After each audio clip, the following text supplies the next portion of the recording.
You all here?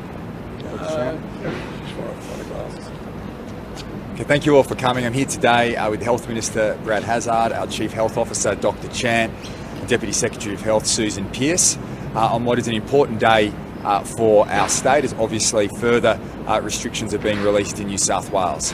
Importantly though, I want to thank the people of our great state for the efforts that they have all made in going out and being vaccinated, and importantly the testing. Today, over the last 24 hours, we've seen over 100,000 tests here in New South Wales.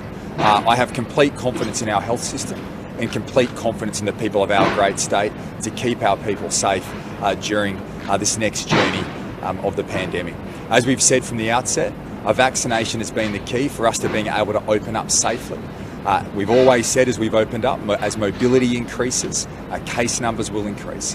Case numbers alone are not the only important factor. What is important is our hospitalisations and ICU presentations. And today, I think in the last 24 hours, we've seen 24 ICU presentations there are currently 24 people in ICU across New South Wales, and that is a positive thing. And if we continue to look after each other, look out for each other, be cautious in indoor settings, keep those principles of socially distancing, then we will ensure that we keep that hospitalisation rate down and that ICU presentation rate down too. I want to make a point continuing to encourage people across the state to get that booster shot. We've made that very, very clear, and it's incredibly, incredibly important.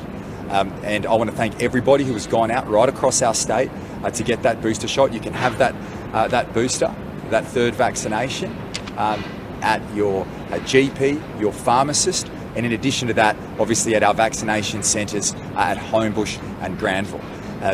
We've seen many, many people do that. That's incredibly important. I continue to push the point in respect of boosters because what we're seeing is that they are important, particularly against this new variant. So if people can continue to make that effort, that will ensure that we can keep people safe as we move through. The other important change today is a small change in relation to close contacts. In the definition around that will be mainly focused in respect of households.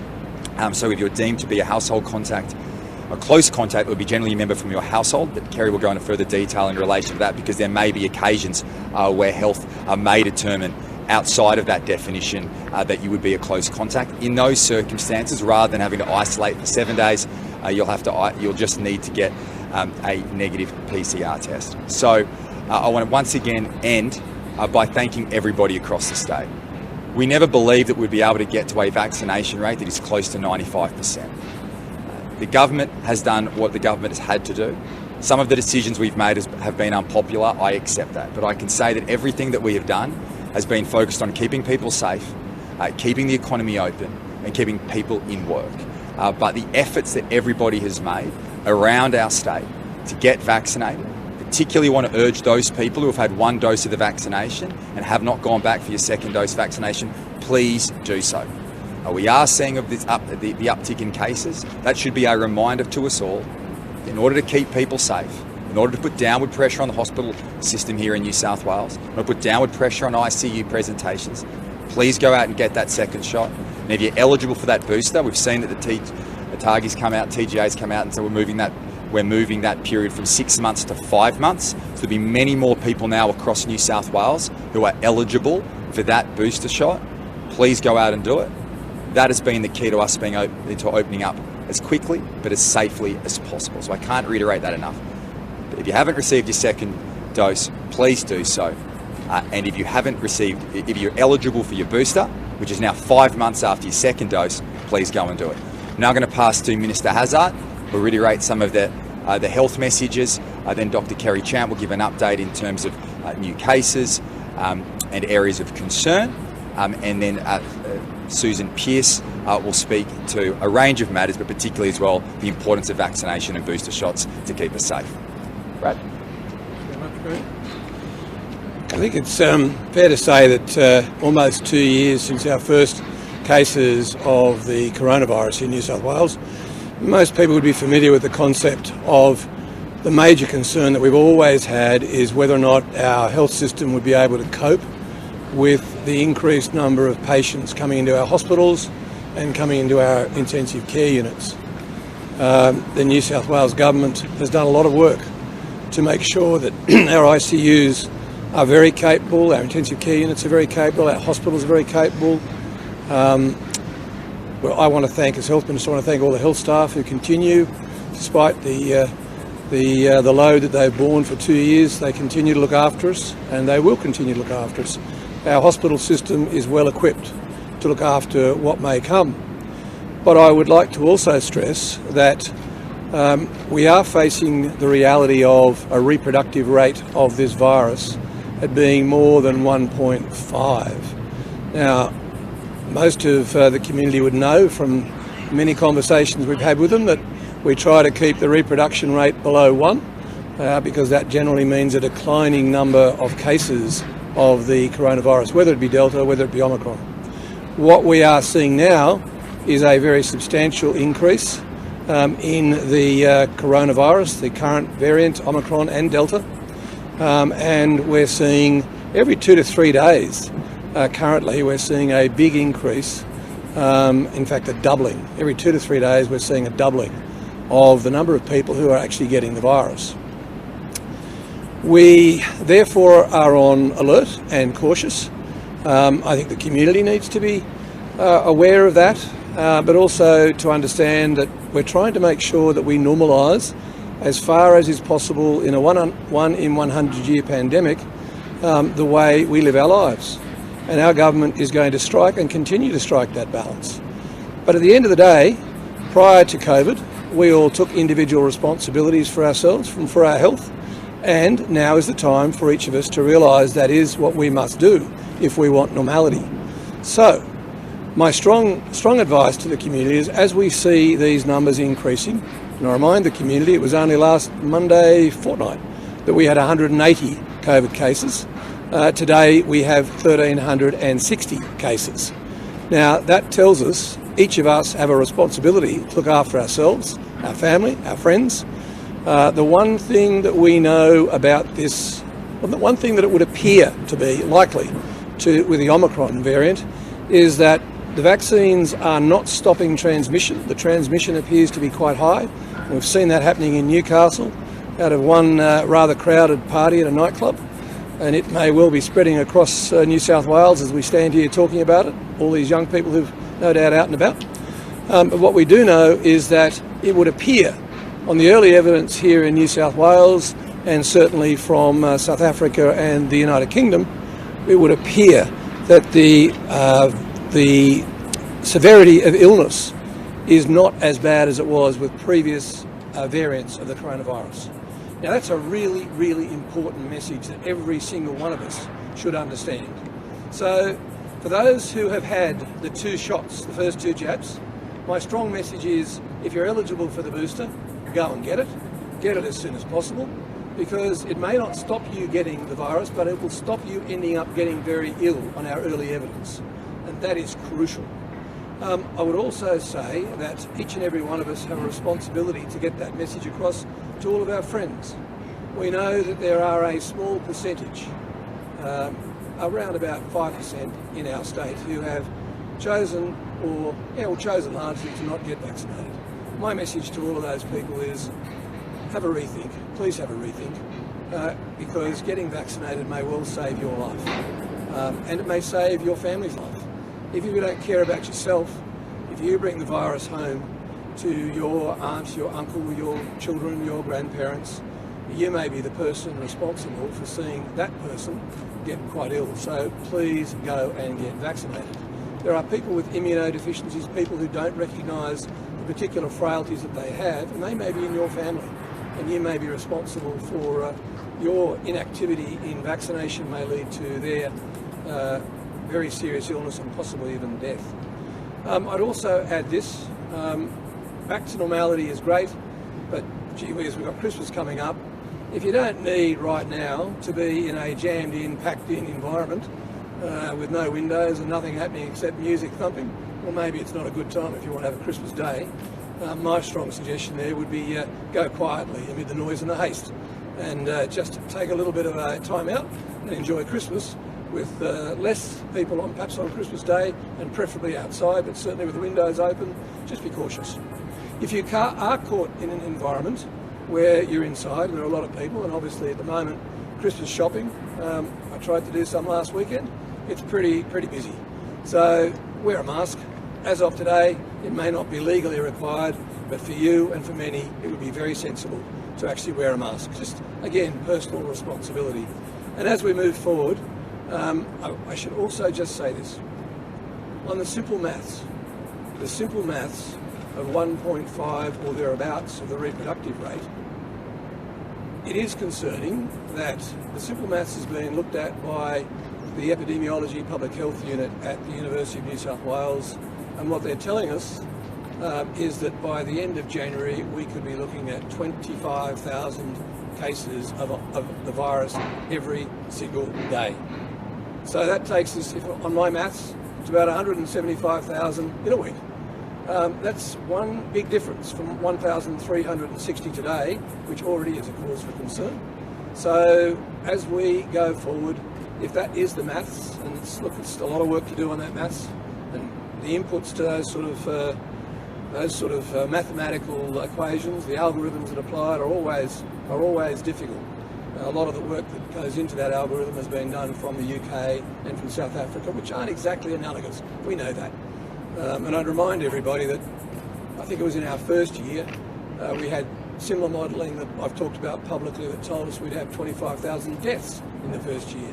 But because the community came out and responded, because they actually wore masks, because we all kept the 1.5 metre social distance, because we actually did all that we were asked to do by public health, we managed to keep those deaths down considerably. So nowhere near 25,000. So we may not get to 25,000 new cases every day, but we could. And so precautionary principle to me as the Health Minister, and my advice to the community is do all the things that you know keep us safe. Stay outside if you can, wear those masks, get tested if you've got any viral symptoms at all, and just be careful about yourself but also the community. Thank you. Thank you, Minister. And can I just echo some of the Minister's comments? We have seen a rapid uptick in cases, and what we believe is that Omicron is driving that uptick. A little bit of it's driven by Delta as we get out and about and we socialise. We were seeing that uptick in cases, but primarily we believe that Omicron is certainly driving the uptick in cases, particularly in Newcastle area. We've had a number of super spreading events, and what it's highlighted is what we know internationally about Omicron is its increased transmissibility. What we don't know yet is clinical severity. Everyone is working together to get the best information we've got across the world to understand the clinical severity. And that's going to be a key component, but we do know that boosters are critical in getting that immune response, because the current virus does seem to evade your immune system, both when you've had previous strains of the virus and also vaccination. So it does escape the immune system, and that is why we are seeing that is contributing to Omicron's growth and the R effective being so high with Omicron. I think the Minister's given such wise advice, and all I can do is echo it. I would urge everyone to continue to wear masks in indoor environments.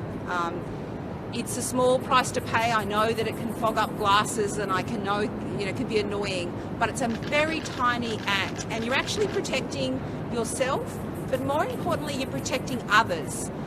Just remind you that you often don't know you've got COVID and you're infectious. Remember, you're infectious before you even get symptoms. Sometimes people can have such mild symptoms, so that simple action is really very much a community-minded action, and I would urge us to continue to wear those masks in indoor settings. Secondly, just at this time, think about the sort of nature of settings you choose for your functions. You know, picnics, outdoor cafes. We've got a beautiful environment now that it's stopped raining. So use those settings, they're much lower risk. Also, we do want to preserve Christmas. I know many people have had their Christmas plans interrupted, and this might be the first time that people are able to reunite across state borders or boundaries. So please, just limit your activities and your social networks and your interactions. Be safe in that time so we can keep those special occasions not impacted by COVID. I would also like to acknowledge the community's response to testing. And thank you very much. Continue to come out for testing. It is important, though, that you do follow the public health advice. We are now moving to very light touch contact tracing with the case numbers we've got and the case numbers we expect. We know the greatest risk that people will have will be household contacts. The other group that we'll focus on is what we call in health household-like contacts. And they're, for instance, partners or boyfriends that sleep over, boyfriends, girlfriends, people that sleep over, or people that you've spent, several hours at a nightclub vigorously dancing with. There'll be a few people that we, in addition to those household contacts, identify as very high risk of transmission. And then there'll be times where we have, for instance, like the nightclub in Newcastle, where it's pretty evident pretty quickly that that was a super spreader event. So we immediately alerted people to make sure that everyone was aware of that risk. One of the things that we're trying to stop is people going into aged care settings and vulnerable settings, like disability homes, our healthcare facilities. And so we will be really continuing to have mask wearing in those high-risk settings and ask people to be very cautious about those settings. And as I said, if you can do your visits outdoors, that's always the safest place. So just wanted to acknowledge that we are in a time where we're expecting to see escalating case numbers increase.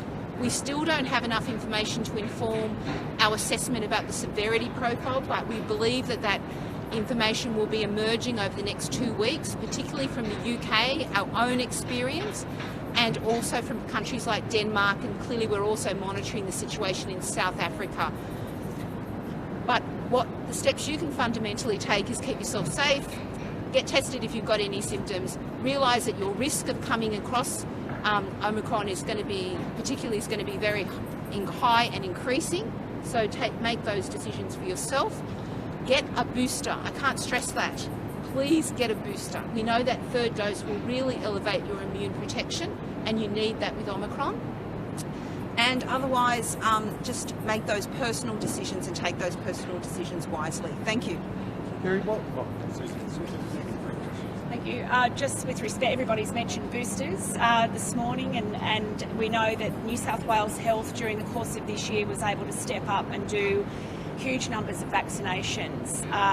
I'll remind you all that during the Delta outbreak, New South Wales Health gave more vaccines in 1 week than any other state. We know that we have a job ahead of us now, along with our pharmacy and GP colleagues, to get this booster rollout happening. Earlier this week, we sent out hundreds of thousands of text messages to people who'd had their vaccinations with us, to remind them that the 5-month period and the interval, their boosters were now ready, and we have seen an amazingly strong response to that message. Just yesterday, we did over 9,000 boosters in a day. That is a very, very significant increase to what we were doing this time last week, where it was around 2,000 a day. So once again, we see our community respond, and it is the community that we rely on and have always to do the right thing and to work with us as we manage through this period. The Premier's touched on the issue of second doses. Please, if you've had your first dose, that is not sufficient. You need the second dose and you will need the booster. So while there's only a small gap between those two numbers, we still need to close it. We are creeping up to 95% first dose in our adult population. We're looking forward to the 5 to 11-year-old rollout starting on the 10th of January. We will be ready for that, but we will be working as a system, as we've always done, along with the GPs and pharmacies. Dr. Starr, can you just clarify on the closed cases issue? So it'll be household contacts of COVID cases, household-like contacts, which is people that you spend dancing with at a nightclub. Well, it would be more around immediate partners that don't live in the household but have household-like contacts. So it'll be a very small group, because as we get to numbers, I just want to be clear to the community, as we get to the numbers that are predicted to escalate quite rapidly, what we will be doing is sending you a text to say that you've got a confirmed case. You should have got initially your advice from the pathology company, who usually does text you.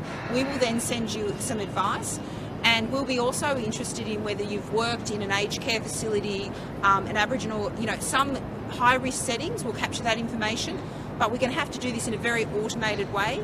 We will be asking for your household contacts and making sure they're advised. And if able, we'll be asking you to reach out to your social contacts to alert them to just get a test. But there might be some other people that are particularly vulnerable that you've spent a lot of time with that we'll want to reach out to. And just on that, they'll still be 7 days, right? What about all the people that have been deemed close contacts over the past couple of days? I know you mentioned that Argyle House nightclubs is a special situation, it's a super spreader, but what about all these other people that have been told that they're close contacts? There's actually very... Can they get out, like the footballers? Can they get out now that you've changed this? We will reassess what we've done depending on the latest advice in relation to whether there's been transmission at those events. But yes, people will be permitted free once they've had their test, depending on their status. But there are a number of venues where we're actually expecting high risk transmission. So I will go back to the team to make sure that whether we've got a good communication strategy around that. But I would just hasten the fact that we know that there are multiple venues where there's super spreaders. So for instance, in another function, almost a third of attendees have come back positive.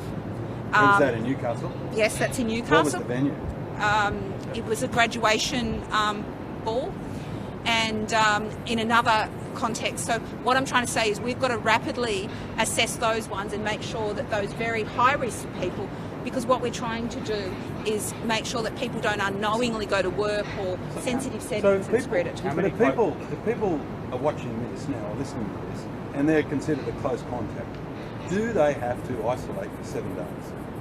I would suggest that... How will they know? They will know because we have increasingly only had very, very limited close contacts. To meet the bar of a close contact, you've had to reach a fairly high bar, okay? So we have not been doing casual, like light touch contacts. So anyone who has been a... Hang on, that's not necessarily true because we had a function at the ICC on Friday night where the PM was in attendance. There was 1,000 people there, one person with COVID, everyone was fully vaccinated, yet they all had to go into isolation until they had a negative test. Now, we're meant to be living with COVID. Yeah, certainly. So look, all I can say is we are streamlining the procedures. I'm telling you from now, and we will certainly provide advice. There are just a couple of people associated, a couple of close contacts in venues where there's been high transmission events where I would just like to make sure that we provide precise advice for which of those venues where we've got high transmission. The rugby league players, they were considered close contacts. They're in 7 days isolation. There has not appeared to be any spread. So of course they will be tested and released. So we will be working to do that. All I'm just saying is this decision's been made. And one more if I could.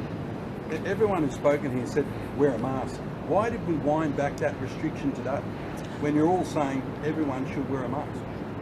I'm providing the public health advice, which is masks are an effective mitigant, whether it's Omicron, Delta or the next variant. But why are we telling people to take them off? Because we're asking people to take personal responsibility. That's a matter for government in setting those mandates. And all I'm saying is from public health position, I am strongly recommending we keep masks and asking the community to do so. How many... would you prefer that everybody wears a mask? My clear advice is in indoor settings, people should be wearing masks. I feel personally that it's a small impost and it does reduce the risk. I think it will give a lot of people comfort as they move around. I was actually in the city on the weekend and it's pleasing to see. It was very buoyant, bustling, and let me tell you, being socially distanced at all times was different. Do you know how many people are currently in isolation of cases, or was this expected? I think Omicron we knew had increased transmissibility. I think what we've seen is some really what we're doing is mirroring what the experience is in UK, South Africa, where we saw such a rapid uptick in cases. I suppose we always didn't know how it would pan out with our high vaccination coverage and also in summer. But we certainly have seen multiple super spreading events. So some venues have had, for instance, an attack rate of about 30%. So even at the nightclub, in excess of 30% of the people at that nightclub have tested positive. Do you know how many people are currently in isolation at the moment across the state and how many people would actually be having to isolate over the Christmas break? I think the issue about isolating over the Christmas break will be in everyone's hands. I think we've given some really wise guidance today about minimising the sorts of activities that will increase your risk of exposure. I would like to say, if you are a case of COVID, if you've got COVID, you are infectious. It would actually be very inappropriate to go and attend any functions or do anything other than isolate. It's not necessarily going to be a mild disease for everyone, and I think we do want people to act responsibly. How many close contacts have we seen, or how many close contacts are in isolation? I don't have that number before me, but I would imagine that given we've seen a number of large events that we've called close contacts, there would be a large number of individuals. As I said, these changes will mean that less people will be captured, and it will be a milder impact on people. But I'm just also being very transparent that there will be circumstances that public health, when we do see these big transmission events, we will call those venues close contacts, and we are asking the community to bear with us for that, because the only thing we get concerned about in those circumstances particularly is that the attendees at those functions are often people that might be going the next day into an aged care facility. They might be going the next day to provide care in a healthcare facility. So we do want to make sure that we minimise the transmission and exposure in those vulnerable settings. Premier, just more from you if I could. Premier, if I could just ask you a question about these large numbers of people that are in isolation. Yeah. You yourself say that we have to live with COVID. Yeah. How is that when we've got thousands of people that could potentially go into isolation over Christmas with the current rules that we have, considering how many Christmas parties there are, even if they're fully vaccinated? Well, it's very clear that the purpose of the change today is to ensure that we reduce the definition or the capture of those people as close contacts. And as Dr. Chant has set out, from this point forward, a close contact will be defined as somebody who is in the household or somebody who is often in the household, so a partner of someone, or in addition to that, a circumstance which health deems to be a high risk circumstance. So that will reduce the amount of people in isolation for that 7-day period, so that they will only need to only be required to have a negative PCR test. It's sensible. It's not that complicated. We'll continue to work very closely with health. We'll work through those people who are currently in isolation, and for those people who don't fall within this change, then they will just simply need a negative PCR test, and that is a sensible approach in the circumstances. The other point I want to make, which was remiss of me not to mention earlier, and that was in relation to the rules that are still in place. In circumstances where you do have COVID and you're required to be in isolation, or you are deemed to be a close contact and are required to be in isolation, those rules aren't there for the sake of it. There are substantial penalties in place.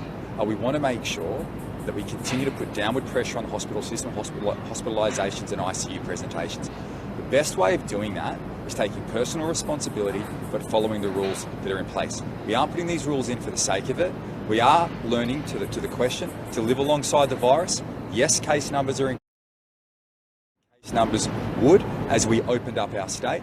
Ultimately, the key to that has been vaccination. And for those people who are vaccinated, we want to reduce the capture of people who would generally, under the past circumstance, be required to be defined as a close contact. And I think it's pretty clear. Decided modelling, which suggested a figure of up to 25,000 cases by January. Yeah. Are you concerned by that modelling, and is that what living with COVID looks like, and we will be living with 25,000 cases a day potentially? Look, we've seen a number of models over the course of the pandemic. What the Health Minister has clearly pointed to is if you're looking at a doubling of cases between every 2 and 3 days, then we will see a substantial increase in cases. I know the media wants to lead on cases. Please also report this evening on the ICU numbers, on the hospital presentations. They are just as important. I have confidence in our health system, complete confidence. We've invested record amounts. I know that our health system in New South Wales is stronger than any of the other states. That is the reason, while through the entire pandemic, we have been able to open up more than other states. That is the reason why other states have closed their borders. We trust our health system here in New South Wales because we have invested record amounts in it. Also, I have complete confidence not just in our health system, but in the great people of New South Wales. The record testing, the record vaccination rate that we have in our state, and now boosters. And if everyone can continue to go and get boosters, then yes, as case numbers will increase, and they will increase. They'll increase tomorrow and the next day and the day after that. We need to learn to live alongside the virus. I want to instill confidence in our people that we can do that. And if you look at the ICU presentations, there are 24 across our state. Have you ruled out putting in place tighter restrictions in coming weeks if cases really skyrocket in line with the worst model? As I've said, we will always tailor our settings to the circumstances we find ourselves in. As part of the federal, the Doherty Institute's work, we've always said from time to time, if we believe as a government there will be substantial pressure on our health system, then we will tailor our settings accordingly. And now that could be. Would that be somewhere where you might consider it? Once again, the question is focused on the case numbers. Let's move the thinking.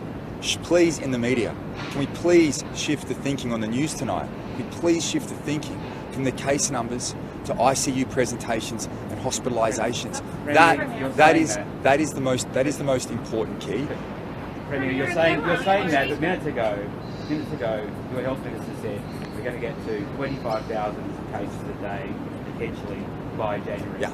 Minister Hazard's telling people not to go night clubbing if they want to have Christmas.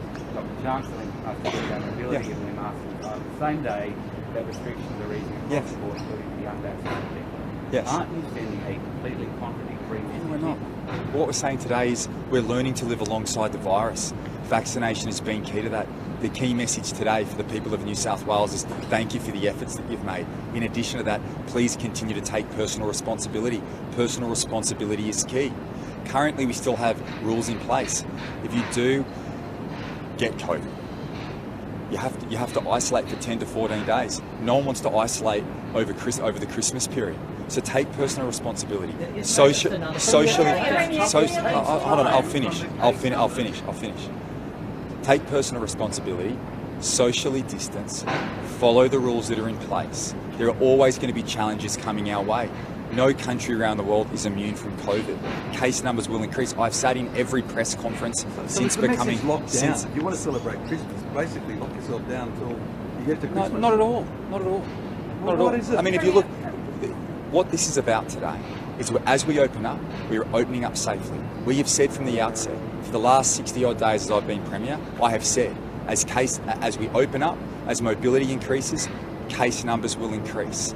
The best way we can protect ourselves and our family is to be vaccinated and get a booster shot. That's exactly what everybody across our state has done in record numbers. We had over 100,000 people get tested yesterday. We had over 9,000 people go out and get their booster shot. Those increased case numbers today should just be a reminder to us. The pandemic is not over. We're learning to live alongside it. We've opened up our economy. We've opened up our businesses. As Dr. Chand has said, look, I mean, be outside as much as possible. Enjoy the best that New South Wales has to offer, but do it safely. And it's great. And it's great to see. And it's great to see. It's great to see life returning to our city. It's great to see life returning to our state. But please, it's all about instilling confidence and ensuring that everyone has a safe Christmas. Clearly the health advice is wear a mask. So why didn't you keep that rule in place and keep masks mandatory? Rules are mandatory in high-risk settings. We've maintained that, and we're highly recommending continued use of masks, particularly in circumstances where it's difficult to socially distance. And as we head into this Christmas period, we know that the shops, and many people have put their shopping off. It's good to see that Brad was out last week, but many people have put their shopping off until the last week as Christmas falls on a Saturday. There's no doubt shopping centres will be busier. We just say, please take personal responsibility. We recommend masks. We've taken the advice into account. It's always a balance in terms of the approach the government takes, and that's the decision we've made. There is no doubt that the hospitalisation numbers only come about weeks after the case numbers start to rise. And in Victoria, the hospitalisation numbers are starting to rise, and there might be further restrictions. Don't you acknowledge that we'll only be able to get a real grasp on those hospitalisation numbers in a month from now? And so if they start to rise, what do you do then? As I said, as the circumstances change, if there is a situation where we believe there is substantial pressure on our health system, on our ICU presentations, we will tailor our response accordingly. It's for me to look at the evidence that comes before us, not to preempt what may or may not happen. If we're hitting 25,000 cases a day by late January, Premier, that stands to reason that we may have, I don't know, the whole state potentially infected by the later part of the year. Do you acknowledge that we'll probably all catch COVID then? What stands to, we've always said, as we open up and we learn to live alongside the virus, many people across this state will get COVID. We've always said that. We've said that from the outset. Simply receiving a vaccination does not mean you won't get COVID. I mean, what we've said, and surely the media should be aware of this, what vaccination does, what booster shots do, does not prevent you from contracting COVID. It minimises your symptoms. It ensures that you don't get seriously ill. That's why we have said, and the people of New South Wales have responded so well in going out and getting vaccinated. Now, we will always tailor our responses, as I've said numerous times, to the circumstance that we find ourselves in. But ultimately today, we sit here in our state with a very strong health system that I have complete confidence in, and I have complete confidence in our people who are doing the right thing and getting tested, getting vaccinated and getting that booster shot. Minister Hazard a question. Minister Hazard a question. Pleasure. It is hot out here. Yeah. Just ask if we could just keep this to the bare essentials now, because it is extremely hot out here. So Dr. Chan said to take a jacket off, and the rest of us aren't feeling good. And you're not looking too good either, James. So, James has got the umbrella. Please share the umbrella with James, please. Everybody else is looking like they're cooked. So yesterday you made pretty serious allegations about the start of the Argyle House nightclub. Pastor, you suggested that... Allegations? Yes, that someone who attended may have been told by health to isolate and breach those rules. Mm-hmm. So this was linked to the boat party on the 3rd. On the 3rd of December, when yes. was this person told they were a close contact and needed to isolate? I can't give you those details. What I can tell you is what I said yesterday, and you obviously heard that, because I saw you reported it today. Because Minister, if he wasn't told he was a close contact, then he wouldn't be breaking the rules. Well, if he isn't, then the investigation will find him not liable. But if he did, then it's unfortunate that he might be liable. Do you have evidence that he was told? Sorry? Do you have evidence that he was told? As I said, that's a matter for health, and I'm not the police. Last I looked, I have the portfolio of trying to keep people safe and health, and I'll stick with that. Do you have one more? Last one. So I just missed the first part. Sorry. Omicron is responsible for the large uptick in cases. This is 25 in the last day of the 1,300 Omicron. Is that because it takes a number of days to recognise that they are? Yeah, I think, look, I'll ask Dr. Chant to expand on that, but I think part of the problem is that a lot of the equipment that's used around the world is not able to immediately identify the Omicron variant. It can recognise it as a coronavirus, and what it generally will show, not all of it, but most of it will show there's been what's called an S gene dropout, and that's an indicator that it's likely to be Omicron. But anyway, I'll ask the world's expert on such matters, Dr. Chan. So look, basically the gold standard for determining which variant it is a PCR test. But when you've got this number of cases, you can't actually do timely PCR tests.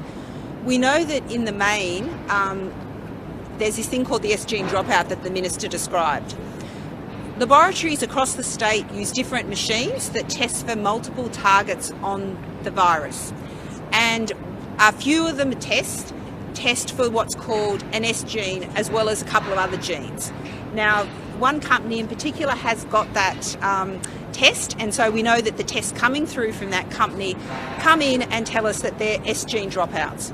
We know that in Newcastle, a lot of the vast majority of the cases, if not all, have been S gene dropout, associated with S gene dropout. So we know that there was at least someone at the Argyle nightclub also has got a confirmed Omicron sequence.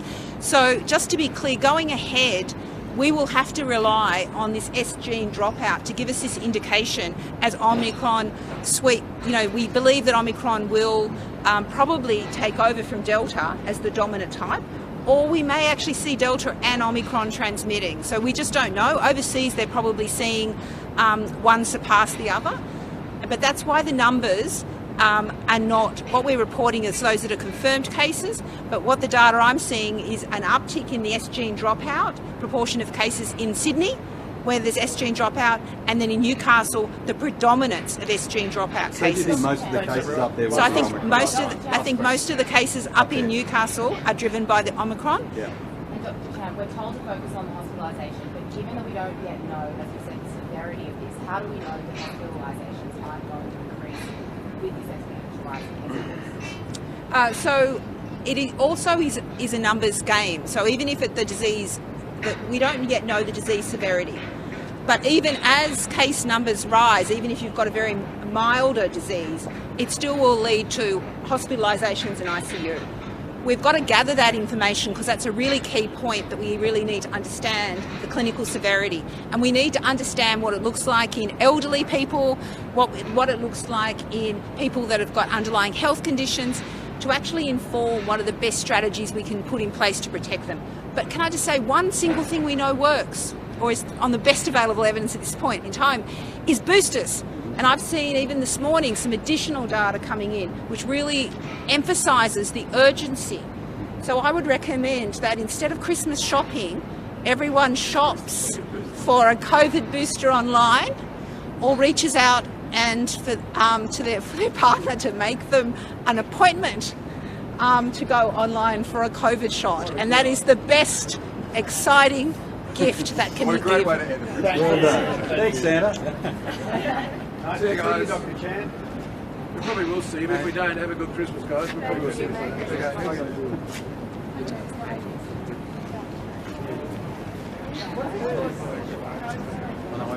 Hey, Dursto, can we get him out of the sun? Yeah, I think